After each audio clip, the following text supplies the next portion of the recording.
I mean, what's your favorite video game soundtrack? Okay, favorite video game soundtrack. Part of me wants to say Fallout 3, but I think it's going to be Star Wars Knights of the Old Republic, the first Really? one. I Yeah. don't remember the soundtrack that much, but does it Man. have like a whole lot of stuff from the movies? No, it's all original. Yeah. And it like sounds, in my opinion, it sounds better than the movies. Too. Yeah. And I know that's something like crazy to say because they're pretty good, but man, it might be honestly because I played the game too much. I think I've beaten the game at least 30 times. Yeah. But the music in that game, Mm-hmm. that Do you know who did the music? I'm not sure. I can't remember his name. I'm not sure. Because I know Fallout 3, that's Einon Zur. Who's it? What's the dude that does Halo? Is that Frank? Or no? That is Martin O'Donnell and Michael Salvatore. Oh, okay. They composed it together. Okay. In a class I took a couple of years ago. It was called History of Video Game Music. We actually got to. Was it here? It was at main campus. Oh, okay. It's actually what like caused me to change majors. Oh, okay. I was like, whoa, what? I have to go into music production right now because I need to compose music for video games. That's like, it like hit me hard, and I was like, I have to do this. Do you have any like you have a SoundCloud or anything? Yeah. It's, and you have stuff on there? Yeah. For real? Hold on. What's your SoundCloud? It's Santiago Ramones. Oh, okay. Well, then I'll remember that then. But we got to interview Martin O'Donnell and Michael Salvatore, actually. Two separate interviews, but like they're the coolest. They are. Actually, recently, take information from different podcasts on a podcast, but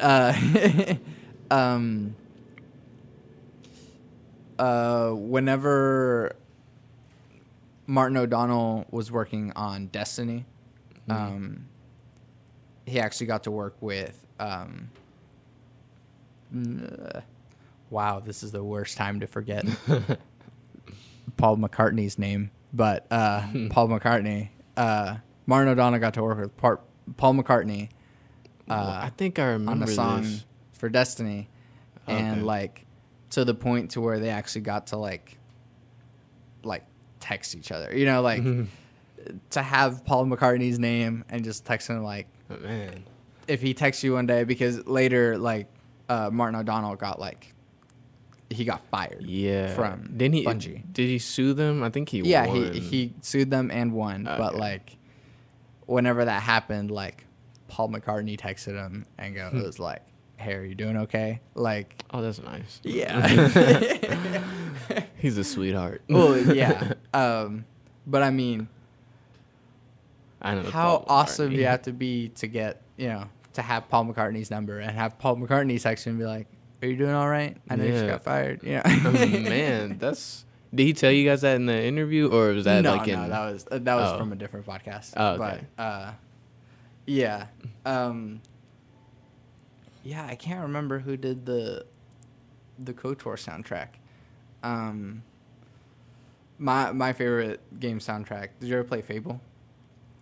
Man, we really could talk about video games all day. This is I what think we're I doing. played too many video games. Maybe I played Fable. That soundtrack is Yeah, that's a good soundtrack. crazy and whimsical, and like it's really catchy too. Is like, it Fable 1? Yeah. Okay, yeah. That it never, it surprisingly doesn't have that much music. It just uses a lot of the same music for Yeah. a bunch of the same like situations, but it works like every time to where he's just wandering around Albion and it's just like do do do do do do do, and it's like it's just so catchy that It is. it never It's gets beautiful. old. That was man, that was such a good game. It makes me sad that Yeah, there's Lionhead. most likely not going to be another Fable. Well, no, maybe. Lionhead is closed. Yeah, because they're yeah. I mean, I guess Microsoft could just like take the Fable name and just give it to someone else. Yeah, they could. I don't know what would happen. I don't know how the game would be. Exactly. What's the guy's name that was like the tall guy, Peter Molyneux? Peter Molyneux. He broke my heart too many times. He promised too many things. He said, yes, you can have a child and they'll grow up with you and then you'll play as them and then you'll have a dog and they'll die and have puppies and all this. I'm like, oh, this is so awesome. And then it never happened. Sort of. I mean, you did have a child. Yeah. At least he did some of this stuff. No, but nothing quite beats the original Fable. Yeah, that was a good game. Yeah. That was a good game. How do you feel about, like, they kept going, like, towards the future in the game? And I always just wanted them to, like, go backwards. Yeah. Even in Fable 1, they kept talking about, like, the old kingdom and stuff. Yeah, I wanted them to go back, too. I wasn't the biggest fan of the other Fables. And Fable 2, it was good. Fable 3 had some cool ideas. Couldn't even do it. Man, it was kind of bad, but it had the cool idea. I liked that your sword kind of changed with you. I thought that was cool. And you could, like, look like an angel or some demon. My dude was so angelic. Well, yeah, but, like... But everything else. Yeah, but Fable 1 is, like... that's in the same way that you've played Knights of the Old Republic so many times. You play Fable. Fable 1 is like the one that I've played so many times. Like evil run, good run, evil run. Well, I started with a good run, so it's just like good run, evil run, good run, evil run. When you were a little kid, were you always good? Oh yeah, every time. I like flipped. When I was a little kid, I would always be so evil for some reason, and now I'll always do like really good choices. But I must have been like sadistic or something because I would do some evil stuff on video games. I don't know, like. Even I recently did a playthrough of Fable 1, and then I tried doing an evil playthrough immediately afterwards, and I was like, I can't do this right now. It doesn't feel right. Yeah. And, like, yeah, it's like video game people or whatever. It's like, I can't do this right now. See, I'd go through the same thing. I'm like, it's just a video game, but, man, I don't want to do this to this person. Especially in Mass Effect, that, like... Oh, man. Mass Effect... especially in Mass Effect 2, whenever they start throwing in the like renegade interruptions and the Paragon interruptions, to where it's like it's either really Paragon or really renegade. Like it's not like, oh, I'm gonna just do this good thing for someone. It's like, oh, I'm going to donate my whole life savings to charity or whatever, and it's like, oh, I'm gonna do this renegade thing. It's like, I'm gonna kill 300 babies. It's like, yeah, like, jeez, man. But I did a full playthrough of a good run. I still Mass haven't. Effect? Yeah, I still haven't done a full renegade playthrough. I think I have. Man, I think the first time I played Mass Effect, I was full renegade. It's not worth it. The amount of karma that you feel like you'll receive from playing this video game and being just full renegade, man. Well, especially in Mass Effect 2, because like if you do go like 100% renegade, then you just don't survive. Yeah. Man, that was a good game. That was such a good game. Oh my god, I like want to go like every year. I like play through Mass Effect, like the trilogy, at least once. At least once. All the other games I can't go. Like I can't go through Fallout or Skyrim because it's too much. Yeah, that is way too much. It's way too much. I get like migraines thinking about when I just look at the map and there's no locations on it and I have to discover everything again. I'm like, I can't go through it. I've actually recently been playing New Vegas. Hey. And I don't enjoy it quite as much as I did 3. Fallout 3 just like... Yeah, that was the one. It felt so good, but like to jump back into New Vegas, it was like, man, I have to start all the way over. Because in that one point in RPGs when you're just like a god. Oh yeah, you're just unstoppable. Oh, man, there's no place I could run in and just dominate, but like jumping all the way back down and just like, man. Yeah, you can get killed by a death claw in one hit. Yeah. It's a struggle once you've already been like unstoppable. Yeah, I feel you. Like I'm about to finish this DLC for Fallout 4, and I'm probably not gonna touch it for a good long time because I can't start all the way over and be level 1 again. I haven't played Fallout 4 yet because I don't have an next-gen console yet, but I'm waiting around for that Scorpio. See, that's what I'm debating, man. I'm debating on if I should get the Scorpio or not. Because from the way they're hyping it up, it's making me be like, I don't know. Maybe I should. I don't know. We'll see. Which is why I feel pretty good about having waited. Yeah. Like, see, you were before getting smart Xbox because One. I was on the hype train. I was like, I got to get it now. Because I wasn't on the hype train with the 360. I had to wait like 2 years, and I felt so left behind. Yeah. And I was like, this will never happen to me again.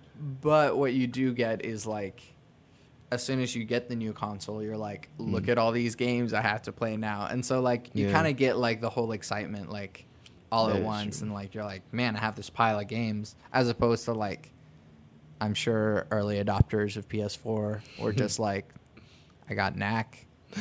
Yeah. Or, I mean, with Xbox One, like, what came out? Here's Rise. Oh, yeah, Rise. Oh, yeah, I remember there was only, like, 3 games or something, exactly. Really. Yeah. And, I mean, that's how it is every launch. Yeah. But, like, you know, you wait a little bit, and they're like, man, there's some good stuff here. So I guess that is true, because when I got the 360... man, I was able to get so many games. I was able to get so... Dang, you really were smart about it. Man, I hope they let me trade in my... Wait, I hope I can transfer all my stuff to the Scorpio. If they can let me do that, and they let me trade it in, I'm trading it in so fast. I'm going to get the Scorpio. Yeah, exactly. How, like... I mean, obviously, you know about Scorpio. How up-to-date do you stay with, like, video game news and stuff? Video game news?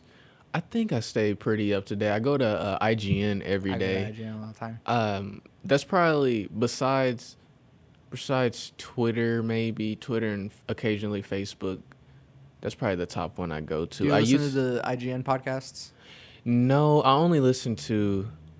I think there's like 2 other podcasts, and I don't know if they're like huge podcasts like that. Sure. Because the reason I gotten into listening to podcasts. Do you know who Charlemagne is? I mean, he's like this dude, not like the not historical history, dude. but yeah, okay. He works at this radio station called The Breakfast Club or Power 103.5, and he's one of the radio personalities. And he has a podcast with this comedian named Andrew Schultz, and they're called The Brilliant Idiots. Okay. And so that's how I got into it, because I would drive to Norman to visit my girlfriend. Yeah. And I was like, man, these drives to Norman, like, it's like 45, 50 minutes. Yeah, and fill time with I'm like podcasts. going through all the music that I have. I'm like, eventually I keep listening to the same stuff. Exactly. So I started listening to podcasts, and man, the drive went by instantly. Exactly. It got so bad to the point where, like, the podcast would be like an hour and like 30 minutes or something. Mm-hmm. I would like reach the destination. I was like, let me stay in the car a little bit longer and finish this. I actually don't really mind traffic very much because of the podcast, and audiobooks. Like, that's what I need to do, because I need to listen to a couple books on audio. Because then it's like, oh man, I gotta sit in my car this whole time, like without podcasts, and with podcasts, like, great, I get to sit in my car this whole time. Yeah, like, everything is so beautiful when you listen to podcasts, because like, there's no such thing as wasted time. You're like, well, I'll just listen to this podcast while I'm waiting then. And there's just so many podcasts to listen to. But, since you like IGN, I would recommend Beyond and Unlocked. Okay. I mean, even if you're not, like, a real big PS4 person, like... I love PlayStation. I just don't have one. Well, yeah, sure. Yeah. So, like, Beyond is still worth listening to. And also just, like, the people on there are great. Do you remember the names of who's on it? Yeah, it's on Beyond. It's Brian Altano, Max Scoville, Alana Pierce, and Marty Sleva. Most of the time, yeah. And then on Unlocked, which is the Xbox one, Ryan McCaffrey, and Marty Sleva and Alana Pierce, and because they just go to all the podcasts, but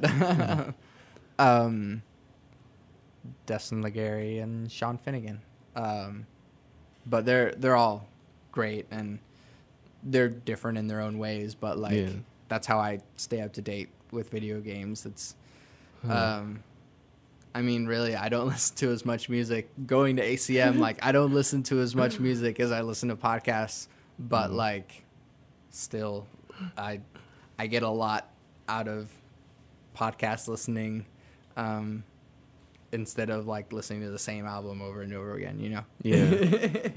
Podcasts are blowing up, man. They're like about to like explode the market. At least you're on it before a lot of people. Like, I know a lot of like famous people are starting to get on it, but like local level, I can probably only name like maybe like 5 people that probably have a podcast.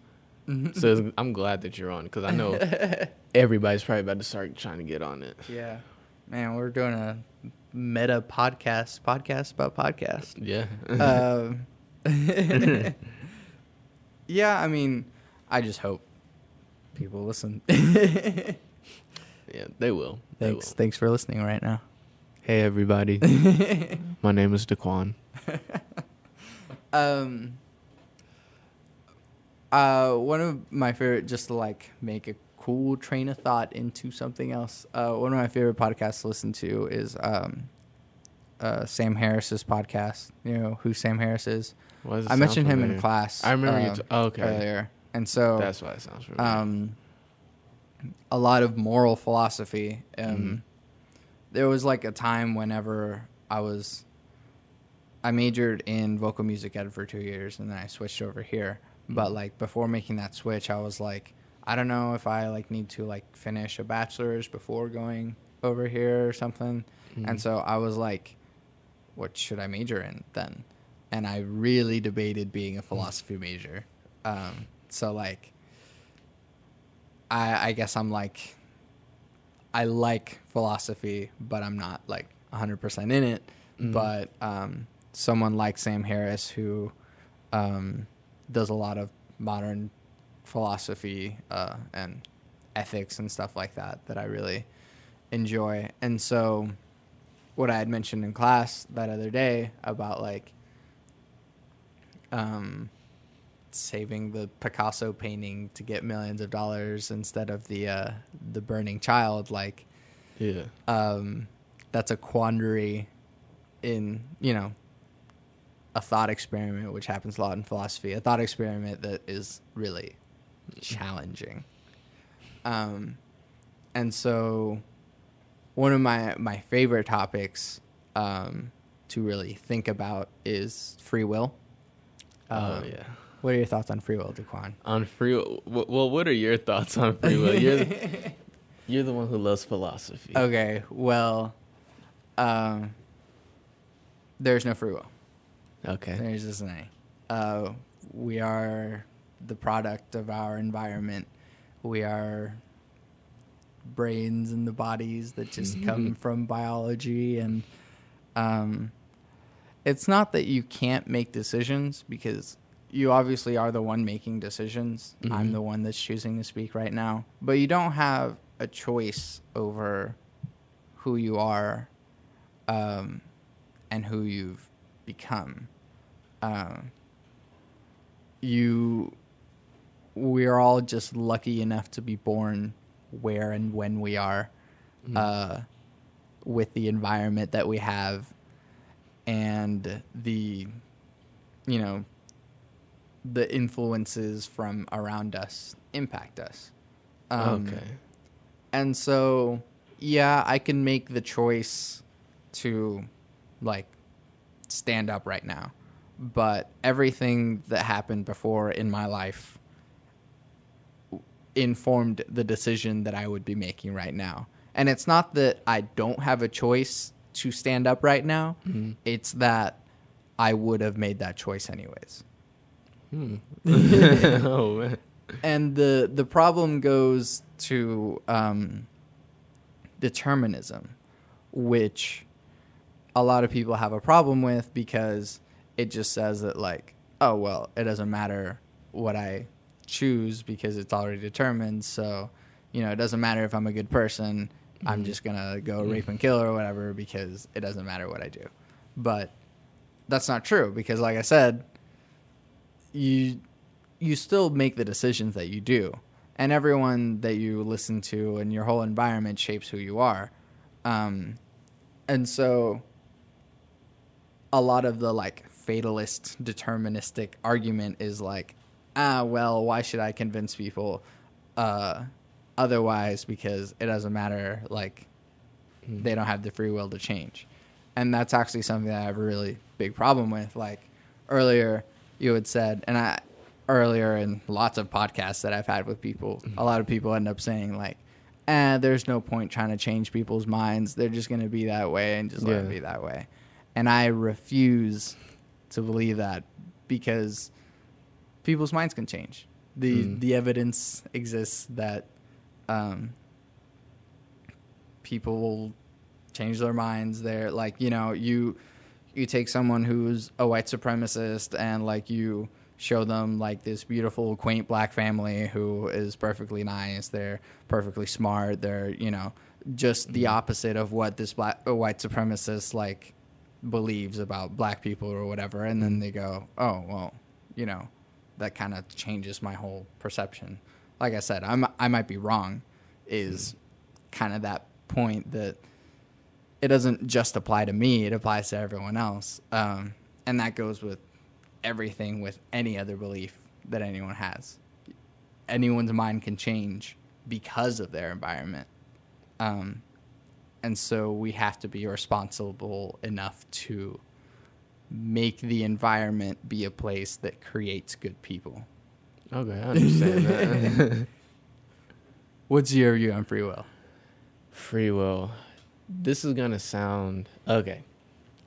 I really honestly don't have one because I'm very conflicted about it in a way that like tumbles into another topic. Because if you believe in a higher power, then you have to tangle with free will a little bit. Exactly. Because I want to believe in free will. But if you believe in a higher power, then you have to be, okay, if you believe in free will, is that higher power all powerful? Because if there's free will, then he's not all powerful anymore. So you take that away from him. And so you're saying, then what is this higher power? So I really don't know about my free will, man. From what you're saying, like you over here swaying me to your side. I'm like, well, he has some really good points.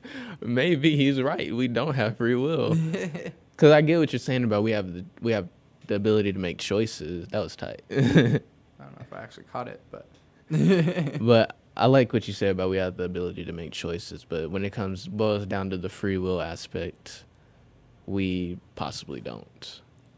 I mean, I just think it's like we were going to make that choice anyway. Yeah. You were going to make that choice anyway.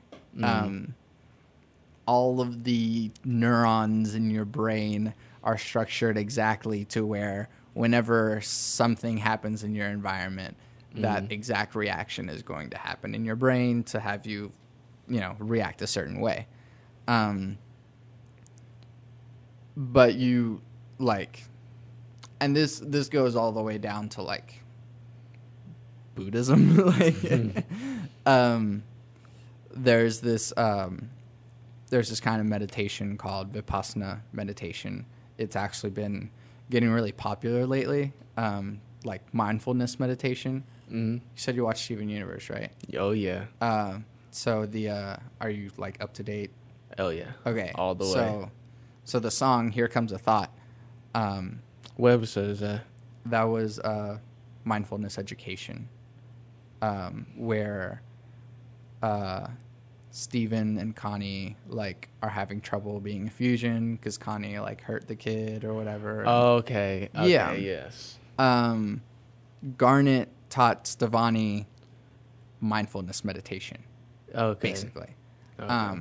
And a lot of what mindfulness meditation is focusing on breathing, because it's one thing that you can, like, no matter where you are, always go back to because you're always breathing, or else you're dead. But mindfulness meditation is focusing on your breathing, trying to get rid of thoughts. You can't succeed in getting rid of thoughts. They just happen. You don't have a choice. But it's about acknowledging the thoughts as they come up and then going, hey, that's a thought, and then going back to your breathing. So you're taking your focus, just putting it on one thing, And so as thoughts arise, you can still be able to sort of ignore them and go back to your thought. It's a form of mindfulness that, for one, it shows me that I don't really have free will because I don't actually have a choice over the thoughts that come up in my head. Like, yeah, that is true, actually. But it also helps you to calm down all of the weird, anxious, stressful thoughts that come up in your head. Just kind of being able to, like, do you practice that? Yeah. Mostly in times when it's like a stressful situation. I try to be a pretty calm person in general anyways. But yeah, whenever stuff gets like stressful, for example, if you were listening to last week's podcast, for the listener that is, that whenever I do cosplay and we do like cosplay skits. Are you serious? You do cosplay? Yeah. I want to do cosplay so bad. I want to be Static Shock. Oh man, you'd be the best Static Shock. That's my dream. I want to be Static Shock so bad. But there was a point where not necessarily whenever we were in prejudging, there was a moment where like we were ready to perform, but like the band that had played the night before at like, because it's a convention, still had their drums on the stage, and we couldn't touch the drums because, you know, they're handlers or whatever, and can't touch other people's drums. So we basically had to like perform in front of the drums with like a very small amount of stage, and so everyone was just like freaking out, and I was just like, this is what we're gonna do. This is what we're doing. Here it is. And it wasn't Vipassana then, but later, whenever we were performing, like for everyone, like we do prejudging, which is just like for a small amount of people. But then there's like the actual performance in front of like everyone who shows up to the cosplay contest, which is pretty much everyone at the convention. And so before that, we were just kind of sitting around, and I sat for a moment, focused on my breathing, let the thoughts go by, and like it's really hard whenever there's a lot going on, and so it's not about trying to make thoughts go away, but really just acknowledging that they're there. I'm gonna try and practice that next time. I'm gonna try and do that. Sam Harris actually has a guided meditation thing on his podcast, so it's actually like the very first one. There's like a 9-minute version, like a 30-minute version if you have the time to meditate for 30 minutes. But if you just want to do the 9-minute version, don't do it while driving, 'cause you have to close your eyes. But he just kind of guides you, like, sit down in a chair, breathe, notice these things, pay attention to this, and then go back to the breath. Like it's nice and quiet and still. And if you're having a stressful day or something, if you can like knock out 9 minutes of time to just like put some headphones in and just breathe. Okay. Sam Harris. What was the podcast called? Waking Up. Waking Up. And then, but yeah, like I was saying in Steven Universe, the song "Here Comes a Thought," like as I was watching it with my girlfriend, I was like, oh man, this is mindfulness meditation. Like it's like very explicitly like, oh, this is mindfulness meditation. Because I already knew about that, but like basically Rebecca Sugar just exposed, you know, lots of kids to mindfulness meditation. That's, man, I didn't even know that. That's interesting. Exactly. Hold on a sec. Okay. Tell me about Steven Universe. Steven Universe. Man, oh man, this is my new favorite show. Really? I started watching it because my girlfriend watched it, I think, a year ago. she didn't watch it all the way. I think honestly she only watched probably 10 episodes. So just off the strength of her telling me, yeah, you have to watch the show, it's so good.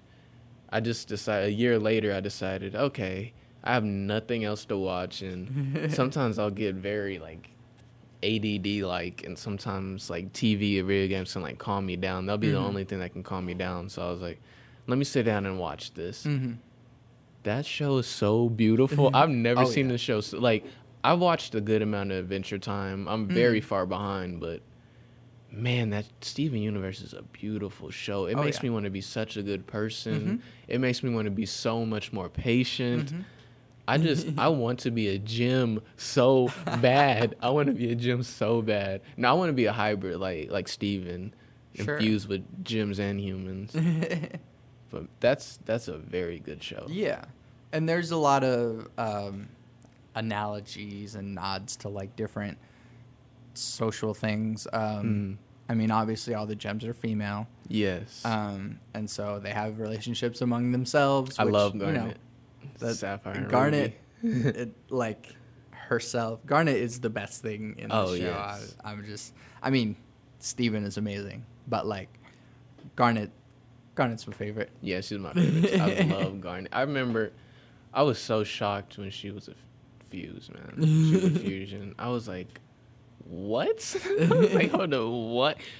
You saw that episode? Yeah. But that like episode was so beautiful when you find out they were, and they were on that ship, and that song, I forgot how it goes, but that was my favorite song on Steven Universe. And then, so, I mean, there's the fact that all the gems are female, which is already, like, offensive to lots of people because, hey, look, here we got lesbians. A whole bunch of lesbian rocks. So, but then they throw out, like universal love that Steven is constantly, like, trying to give people that sometimes debatable if they deserve it. Like his one friend that works at, what's his name, Lars? He's kind of a douche sometimes, but he still loves Lars to death, man. Exactly. Yeah. Universal love. And then even with like Jasper. Man, it's sad, man. Yeah. No spoilers because that one is pretty recent. But for Steven to try and help even an enemy, like that's even more, you know, just guys, love is the meaning of life. Like I was telling you, like, and then, you know, fusion's an analogy for sex, right? Yeah. First time they ever did it, I was like, oh, I know what this is. Yeah. Yeah. And then it threw me off though, because I was thinking that the whole time. But then when him and Connie. Exactly. And I was like, okay. What's happening on? But it's an analogy for sex, but it's not sex, but it like is. It is. Was it just like full acceptance of the person? Exactly. And so it's an analogy for sex because it's like, you know, you become one with the other person, but it's even more than that. Yeah. It's kind of beautiful. I kind of like it. It is really beautiful because you become a new person when you fuse. You remember in Mass Effect with the Asari? With the Asari. I was just about to talk about that. Exactly. Yeah. It's a similar thing. They mind meld. I wish we could do that as humans. Because it's the understanding thing you were talking about. Like when the Asari, like, embrace eternity with each other. Eternity. They like give each other all of their mind, all of their understanding. That one's beautiful too, but it's a little bit more creepy than a little bit because their eyes turn black and they're like embrace eternity. Yeah. At least the gems dance together and they fuse. But Steven Universe promotes this kind of like free love kind of idea that, like, you know, everyone's fusing with everyone. But I mean, it's a good thing, but it's an important thing. Yeah. Like, it's not just like, just fusing willy-nilly. Yeah. It's like, no, like, it really has to mean something between the people who are fusing. And then the rape analogy with Lapis and Yes. Jasper, like Yes, that. that's why I caught that one powerful. too when I was watching. I was like, man, this is a strong show. Mm-hmm. Cartoon Network's doing pretty good when it comes to their doing pretty good. cartoons. Like they have some very. It made me want to make a cartoon or something. I was like, I want to write one. Exactly. I didn't know you can be so. I can mean, do this. you got Regular Show and Adventure Time and Steven Universe. And I haven't watched Amazing World of Gumball, but I hear good things about it. I haven't watched that one either. I've seen a couple of Regular Show, but I've seen more of Adventure Time. I stopped watching because it made me a little bit too sad. I stopped watching after this one episode with Marceline and Ice King. Oh, yeah. Is a little bit of some backstory stuff, and I was like, "Yo, what kind of stuff is happening on this show?" I can't deal with this. I came here to laugh at cartoons. Yes, like I thought it was gonna be a funny episode. I'm like, they better talk about the backstory. No, they talked about the backstory. It was a tear jerker. It was a tear jerker. Oh yeah. man. Another show you should watch. Yeah. Gravity Falls. I haven't watched it yet. I need to watch that. It's on Hulu. Okay. You can watch Gravity Falls. Okay. How many seasons is it? 2 seasons. Just 2? It's over. It is just this the show's isolated done? thing. Yes, the show is over. I like that. Some Breaking Bad stuff. Like, here's a story. Here you go. Exactly. Yeah. Because anytime anyone tries to take a show and just squeeze as much as they can out of it, it just becomes bad at the end. Yeah. You know, it happened with. Adventure Time is kind of having that right now. It's just man. It's just like, all right, guys, let's just. They're just trying to get more money now. Yeah. And I don't think it's the creator's fault. I think it's more Cartoon Network's fault. But like, Alex Hirsch is the creator of Gravity Falls. For him to be able to have the vision to be like, it's 2 seasons. This is it. We're not going to squeeze anymore. We're not going to like try and squeeze some filler out of it or a spin-off show. Like, this is what you get. And it's what good. You get is amazing. Okay, I'm going to watch it. I'm going to watch it. That'll be my next show because I'll watch that and Narcos. Yeah. Okay. That's 2 completely different shows, I guess. Yeah. I don't know, man. What's your favorite show? Favorite show? I've seen so many shows. I used to always switch out my top 10 favorite shows. I'll just say Lost, maybe. Even though after seeing it a couple more times, I started liking it less and less. But I still remember how I felt the very first time I saw it. Because I saw some of it when it was on air, and then years went by, then I watched all of it on Netflix. And the feeling I had from watching it was pure just amazement and just curiosity. But when I went back and watched it, I was just noticing a couple things. I'm like, So maybe Lost. I've seen a lot of shows. Battlestar Galactica, Community. I've just seen so many shows. My girlfriend and Sable and I couldn't take Community for much more than like 2 seasons. Because after a while, it kind of, again, has that whole just like running too long. And it's just like, all right, we get it. Like, these characters are these characters. Yeah. And, that happens a lot with like character-based shows, like with Big Bang Theory. Like, man, just like turned up the knob, just turned up the knob on all of the characteristics of the characters that made them them. So it's like, oh, Sheldon, he's awkward and smart and whatever, and so it's just like, all right, just keep turning that up to where it's just annoying now. Can we talk about Big Bang Theory real quick? Let's go. I'll start out by saying I've only seen like 1 episode, maybe 2. I'm not a fan of this show. Why? I don't know, man. I don't understand it. I talk about we all need to have understanding. This is something I can't understand it, and I feel like I don't want to go into like it's offensive because it's like a caricature of like geeky nerdy culture or something, but it just feels off to me, kind of. Yeah. It feels a little.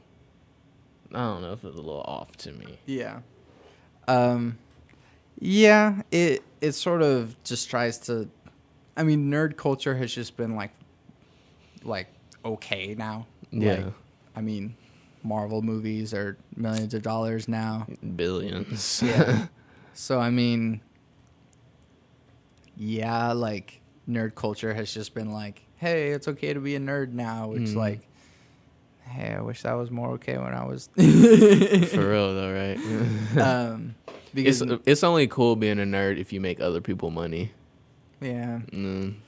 Because even still, like, yeah, the Marvel movies are worth billions, but, like, the comic book writers and illustrators are still... They are still... A lot of them will, unfortunately, pass away being broke because they weren't paid well. And a lot of the people who actually created the stuff aren't being paid. Exactly. Unfortunately. What's one of the guys... I think they say he was, like, the true creator of, like, Batman, really. I think he just passed away recently, and he did not get compensated for all this Batman stuff. Like, he's Batman. Everybody knows Batman. He was not compensated. Because here's what I think. Yeah. Spider-Man's my favorite superhero. Oh, yeah. Batman is the best superhero. Yeah. I feel you on that. Spider-Man used to be my favorite. He probably still... Yeah, he's still my favorite. He's still my favorite. He's Spider-Man. Like, I would pick Spider-Man's powers so fast. Just like, exactly. And they're so weird, too. So they are weird. No one likes spiders. Man. I always thought about being Spider-Man in Oklahoma, but being downtown, you can like only swing around one. Like, you swing around 2 buildings, and that's it. No, but, like... Yeah, no, Batman is the best superhero. Yeah. Kind of because he's not a superhero. Yeah. That he takes all the stuff that, like, you know, he takes being a human and makes it super. Yeah. I think he has the best comic book villains, too. I think he does. That's what everyone says. Yeah. If only, I mean, because Spider-Man villains aren't really... Yeah, he only has like a cool little few, but they're pretty good though. The cool little few are like amazing. I think. Yeah. But a lot of them are just really silly. Yeah, they're a little goofy. Shout out to Mysterio. Mysterio's great. I like how he is now, but I've seen like some goofy stuff with Mysterio. I mean, 60s Spider-Man is pretty hilarious. Oh yeah. Just back when like Stan Lee is, I mean, yes, he's brilliant. He created all these characters, but all that stuff is really ridiculous. Yeah. It was kind of like the flavor of the 60s then, you know, like, hey, what about this guy who sticks to walls? Like, he's a Spider-Man. Yeah, and that's kind of how superheroes are created then. Yeah. And so the whole shtick was the powers. And so it's like the first comic of Spider-Man, the first like actual villain that Spider-Man had was the Chameleon. Have you heard of the Chameleon? I'm not sure. The Chameleon came back later and had actual powers. But the original Chameleon was a guy with a vest that had a lot of pockets so that he could change disguises really quickly. Oh. Yeah. What? That's an interesting... Whoever thought of that is brilliant, I guess. I mean, is real dumb. How did that get okayed? But like, get this, you guys. We have a villain, and he just changes costumes a lot. It wasn't...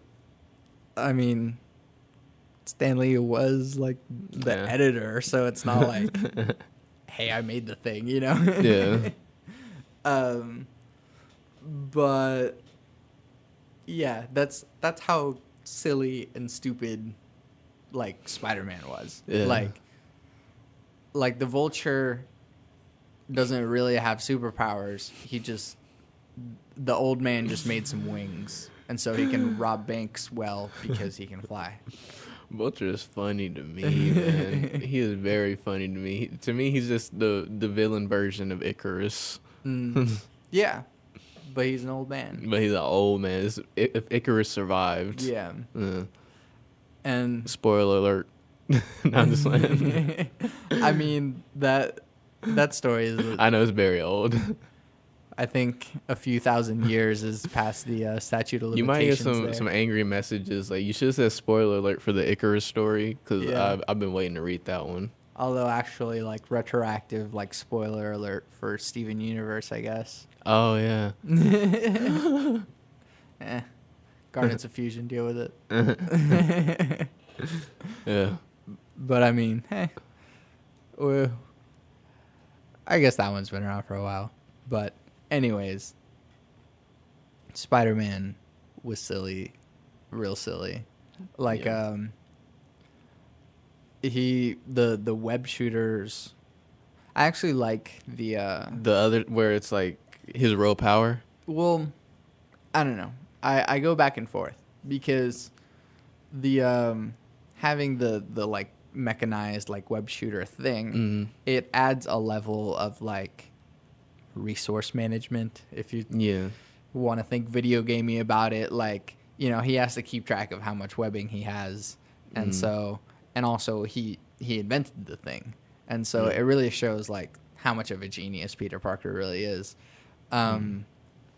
But at the same time, having it be like his like actual like biological webbing is also really cool. But he also has unlimited webbing.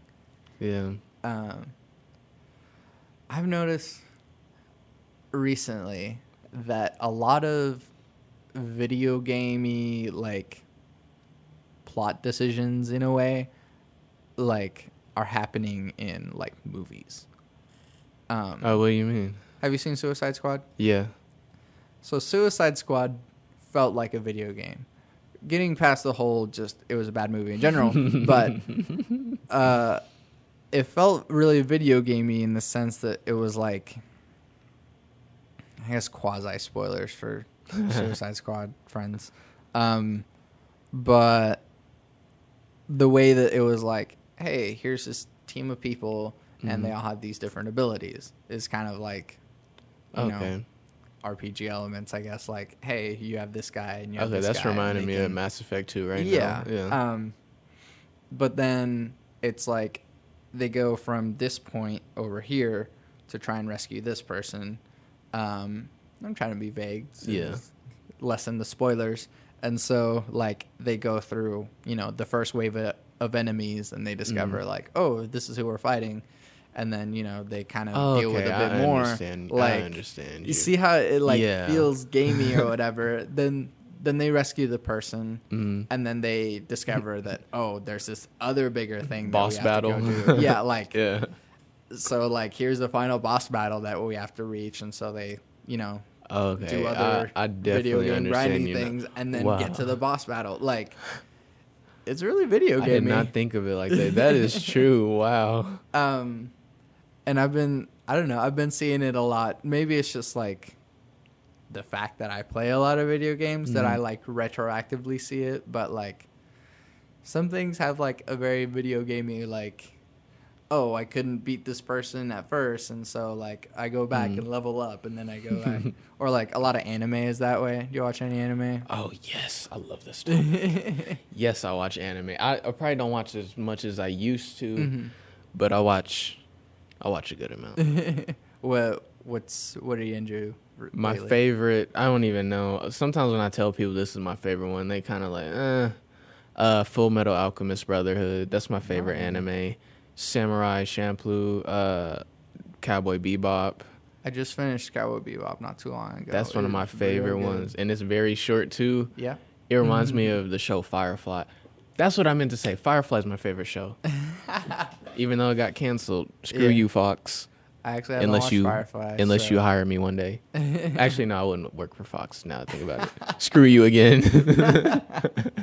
Nice. I have morals. Yeah, but they don't. Yeah. X-Men Apocalypse, man. Man, I haven't even seen it. Like, I've had so many chances to, but when I saw the trailer, it hit me. I was like, wow, Fox doesn't know what they're doing with X-Men. It really hit me. And then I was like, they never have. And I was like, oh my God, they never know what they're doing with this brilliant comic book. The original X-Men was cool because it was one of the first like it was good because it comic was book one of the movies first that ones. were Yeah. like really well done. Like Yeah. I mean, because they were Spider-Man, which is really good. You had like the Hulk movie, which is okay, but then like X-Men's like, hey man, like Like, we got whoa. superheroes. You Yeah. know, we got some superhero movies out here, and they're not bad. X-Men 2 was probably like Yeah, the that one- pinnacle of like yeah, that was the X-Men best being one. good. And then just I don't know what people have been doing with superhero movies. Shout out to DC and Fox. Don't know what you guys are doing. hey, MCU's been doing it right. Oh yeah, they've been doing it pretty good. Even though I wasn't the biggest fan of Avengers 2, what was it, Ultron? Mm-hmm. I wasn't the biggest fan of that one, but they won me back with Civil War. Yeah, You see Civil War? I won't spoil anything, but that was a good one. yeah. I have like, You got some. well, the problem is that I've read the Civil War comics, Oh, okay. Yeah, and the Civil War they're- comics is some of the best stuff Yeah. that I've ever read, and the stuff that happened afterwards. I'm a real Spider-Man buff, so Yeah. like, the stuff that happened to Spider-Man in Civil War and after Civil War in the comics, he revealed his identity to the public. He actually shut down the internet, like because there were so many Google searches for Peter Parker that like he shut down the internet. Yeah. And then like you get this really like awesome speech from Captain America that brings Spider-Man to his side or whatever, and like Civil War was, at least to me, was a lot about Spider-Man because he was in the center of the whole like two sides thing. It wasn't entirely about Spider-Man, but like he was a good symbol for like the two sides, you know. And then afterwards, he had to deal with the fact that his identity was out in the Everybody open, knows. and so now all these villains are trying to get him. So after Civil War, there was this Back in Black series, it was called. And basically, since he couldn't be seen in the red and blue Yeah, he suit went back to the anymore, he black. got back into the black symbiote suit, which was kind of a symbol for like being a sort of anti-hero. And that was just one of the coolest sequences in Spider-Man that I've ever read. But anyways, the Civil War, like, Marvel should have waited. So they got the rights for Spider-Man all the way? Well, they should have waited, like, another year. Because then we can have Daredevil, then we can have Luke Cage, Jessica Jones, Iron Fist, Doctor Strange. We have all these things that we, like, that we can actually throw into Civil War, because Civil War was this giant, like, all these superheroes are, you know, fighting. And the more superheroes you get, the bigger it feels. Yeah. And Because I will so- say it did feel a little bit smaller than it should. Exactly. Because I'm like, Civil War, It wasn't really a Yeah. war. It was just kind of a quarrel. Yeah, I wasn't even going to say battle. It was like a quarrel. Yeah. Yeah. But all that aside, it was a really good movie. Yeah, it was pretty good. So, I mean... But I understand what you're coming from, because if they would have put that in the movie, Exactly. oh my gosh, I would have been on the edge of my seat. Like, this is the Exactly. craziest thing I've ever seen. Like, you know how, like, the comic book Civil War started? Like, How? there were these superheroes, like, kind of like teenager or whatever. They were trying to have, like, a TV show following superheroes or whatever. And so they found out where these, like, this group of villains were hiding out in, like, some house or whatever. And one of those villains, his superpower was that he blows up. His name was Nitro, and he just blows up. And so they, like, go over there, the young superheroes trying to film this TV show, trying to get ratings or whatever. Yeah. And they go over there, and they're like, hey, we're going to arrest you guys. And Nitro's like, no, you're playing with the big boys now. Blows up next to an elementary school. And so it's just, like, this whole, like, national, like, like, hey, these superhuman people just like blew up an elementary school. And while a whole bunch of like superheroes showed up to like clean up and stuff, you know, the whole government is kind of like, what are we going to do with these people? We should probably do something about this. Yeah. And you know, some woman who was like the mom of one of the kids that died, like, you know, gets all up in Iron Man's face and is like, you this is your fault. Yeah. And so, you know, gives him all the feels about it. And, oh, wow. You know, then Iron Man leads the charge like, hey, if you don't register, you're against me. And so it's just questionable ethics all over the place. And that just makes it like so much more powerful. And yeah, the movie was like more about like friendship and loyalty, about like, you know, like, hey, he was my friend whenever I was, you know, back then, and so I'm gonna defend him to the death. Which, like, yeah, that's a powerful message. But to see, they had like nods to the comic stuff, like the super jail. Yeah. It was much bigger in the comics. There was like, it's just so good.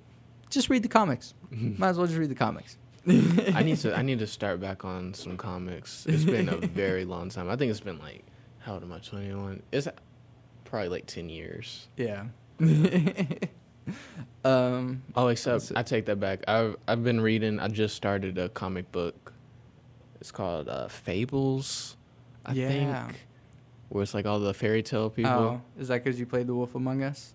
Yeah, I started because I played that. Yeah, and I was like, you know what? I'm meant to read the comic book now. Yeah, exactly. Yeah. The Wolf Among Us is real good. Yeah, I love Telltale games. Exactly. My first one playing was The Walking Dead. And so good. Did you play season 2? You see they're coming out with season 3? Yeah, I'm like, Telltale's like doing too much now. Yeah, like, they are. I'm like, it's worrying. I'm starting to get worried. Yeah, because I'm like, okay, yeah, Batman coming out season 3. You have season 2 possibly of A Wolf Among Us, maybe. Like Game of Thrones. Yeah, Game of Thrones. Borderlands. Minecraft. And I'm scared. I'm like, I know you can grow your company, but I don't know if you grew it that much where you can do all those at the same time. And the fact that like their games run bad. Yeah, so I don't know why I don't know. Like, there's not much going on in this game, so how hard is it to just make it run? Yeah. Because you got Star Wars Battlefront going on with like these hyper realistic graphics, and it's just like insanity going on all the time, and it runs 60 frames a second, 1080p. That game looks beautiful, even though I haven't played it, and I probably won't buy it though. That's fine. It still looks amazing. It does look amazing. It's not my kind of game either, but that looks like pinnacle next gen type of stuff. If Star Wars Battlefront can run like that, then why can't Telltale with its like cell shaded, you know, like there's not even like heavy gameplay going on. It's like quick time events. Maybe that's why they're able to hire so many people. They like cut the budget on that stuff with graphics. They're like, yeah, we'll just hire more people and make more games and make more money. They'd make so much more money. They'd be much better received if they just like improve their system and just like, hey, look, guys, our games can run now. I'd rather. There's this quote from Shigeru Miyamoto, who did Mario and Zelda and all that. And he says, like, a delayed game is, you know, people get upset about for a little bit, and then it comes out and it's awesome. A bad game is bad forever. Oh, yeah. So, I mean, like, I don't really like all the game delays that have been happening lately, which so many. Yeah. I mean, because Final Fantasy 15 got delayed recently. That game looks beautiful though, but yeah, that was The Last Guardian actually got delayed again. Yeah. So I'm like, bro, that's supposed to be out like 15 years ago or something. How long was it? It was like 10 years maybe. Well, I mean, same with Final Fantasy 15. That was going to be versus 13. Is that the reason why Kingdom Hearts 3 is taking so long?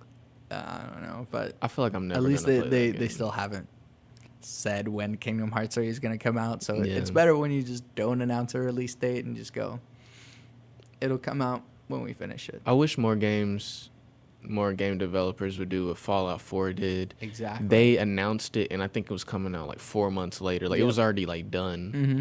And I'm like, see, this is what you need to do instead of telling Yeah. us 3-4 years in advance or 2 Yeah. years in advance. Or just nothing at all. Yeah. Like, why show us a game that's Do it like never Beyonce, gonna just come drop out? it out of nowhere. We're Right? like, what? It's out? I think that's just what's gonna happen with Half-Life 3. I Like- hope so, man. Like 'cause one day people are just gonna log on to Steam on Steam, be like, what?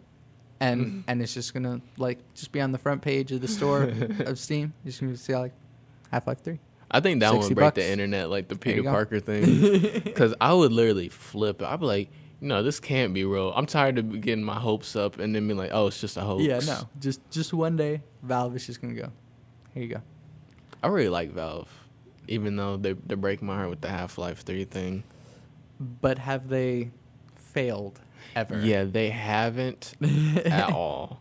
And I think they still know what they're doing. They obviously know what they're doing because Yeah. everyone uses Steam. I mean, everybody. honestly, like their weakest game I can think of might be like Left 4 Dead 2, Yeah. which was really good. And that was my game. I loved Left 4 Dead. Those are some good games because I would literally replay them over and over. I'd just be bored just because the zombies did Yeah. just unique stuff every time. But I mean, Portal doesn't even have to be a full-length game, and it's already like, here you go. Here's just a little proof of concept that we did, and it's amazing. Yeah, Portal then- was good. You know, Portal 2, Half-Life and Half-Life 2, all the episodes with it. Like, Valve doesn't make bad games. Yeah, did you play Portal 2? You beat it? Mm-hmm. Did you beat the co-op too? I haven't beat the co-op because I haven't had anyone to Man, with. man. The only reason I was able to beat it co-op because my friend Juan, we were both playing Portal at the same time. So I think we did the co-op version before the single player. That was challenging. Really? That was like, because you got 4 portals and you're like, yeah, okay, I got to put one here, here, here, and here. How we get to this other side of the room. It was so complex, but it was really fun. It was frustrating though. Yeah. I mean, it's also like the wit. Like, Yeah. the games are so witty. Like, yeah, it's one thing to just have solve all these complex puzzles with different mechanics and stuff, but like, for then when you beat it, Gladys goes, "Yeah, but you're still an idiot. You're still an idiot." Yeah, that was funny. That guy was, who was it? Will Wheaton that was playing? No, it was some British comedian, but Wheatley. Oh, okay. Oh, Wheatley. Yeah. Oh, Will Wheaton. Will Wheaton. That's whatever. Yeah, it's just like they're so good. Yeah, those are good. Oh man, we should probably. Is it time to wrap it up? Yeah. Plug your things since it's a separate podcast. Oh, okay. Hello, everyone. This is Duquan once again, and I am going to give a special shout out to. When's this going to be released? Next Thursday. Next Thursday. Okay, never mind then. I will give a special shout out to Mahar Basin. That's my girlfriend. All right. Where can we follow you on Twitter? Yes, if you want to follow me on Twitter, go to Duquan the Jedi. That's DUQUAN, and then the Jedi. Yeah. And then maybe at some point in the future we'll get to hear your awesome Some music. concept rap music. Yeah. Hopefully that'll probably be in January, maybe January 28th. Awesome. And I'm Santiago Ramones. You can find all the stuff that I do, my Twitter, my SoundCloud, all my music's on my SoundCloud. But you can find all my stuff on SantiagoRamones.com, including this podcast. I always end every podcast with love never fails. It's going to be okay. I might be wrong. Thanks for listening. And thanks for being here, man. All right, no problem. Thank you for inviting me.